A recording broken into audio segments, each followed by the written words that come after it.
તમારું ઘર છે હું વાળુજી માતા ભાઈ એ હારું મજા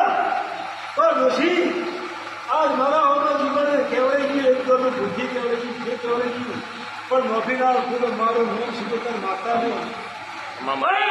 ભગવાન જેટલો લઈને બેઠી છે એ હું શિકોતર માતા કહું છું પરભારું છોકરું પોતાનું પાળે છે પેલા પોતાનું પરભારું છોકરું પાડતી હોય તો હા પાડતી શું કહું છું કર્મમાં લખણ છે કોઈ ટાળવા વાળું નથી તો શિકોતર માતા એ જેથી મારો ભગવાન બનાવે અને મારો પરમાત્મા સોળે રોટલી સોળે અને ઓમની પૂર્ણિની માતા કર્મ આવતી છે તો કહેવા જેટલું છે તો જેનું